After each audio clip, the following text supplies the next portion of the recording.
Ill met by moonlight, proud Titania. What jealous Oberon!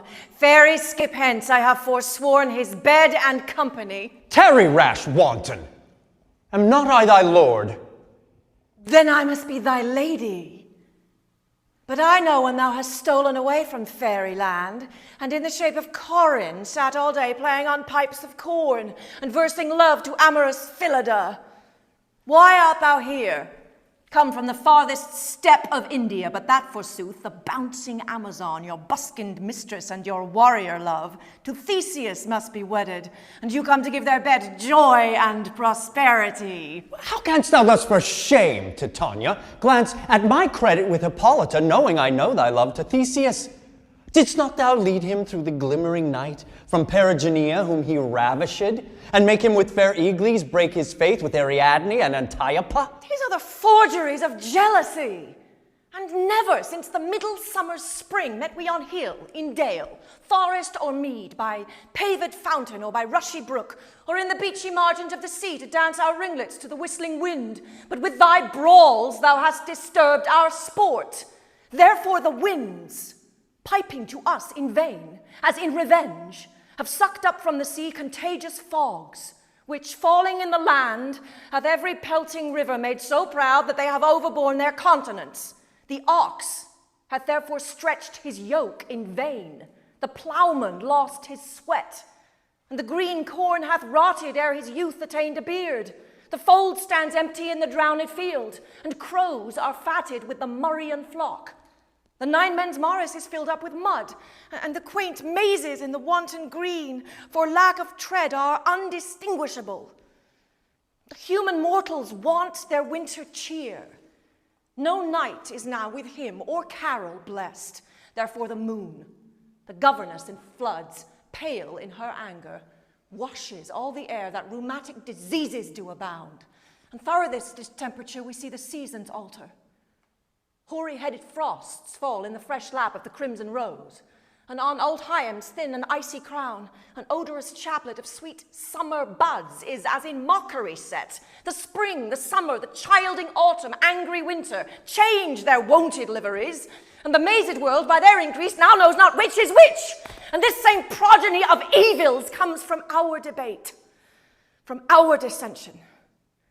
We are their parents and original. Do you amend it then? It lies in you. Why should Titania cross her Oberon? I do but beg a little changeling boy to be my henchman. Set your heart at rest. The fairyland buys not the child of me. His mother was a votaress of my order.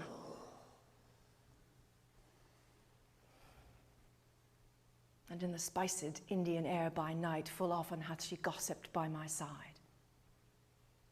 and sat with me on Neptune's yellow sands, marking the embarked traders on the flood, when we have laughed, to see the sails conceive and grow big-bellied with the wanton wind, which she, with pretty and with swimming gait following, her womb then rich with my young squire, would imitate, and sail upon the land to fetch me trifles, and return again as from a voyage rich with merchandise. But she, being mortal, of that boy did die. And for her sake do I rear up her boy, and for her sake I will not part with him. How long within this wood intend you stay? Perchance till after Theseus' wedding day. If you will patiently dance in our round and see our moonlight revels, go with us. If not, shun me, and I will spare your haunts. Give me that boy, and I will go with thee. Not for thy fairy kingdom! There is a way. We shall chide downright if I longer stay. Well, go thy way. Thou shalt not from this grove till I torment thee for this injury. My gentle Puck, come hither.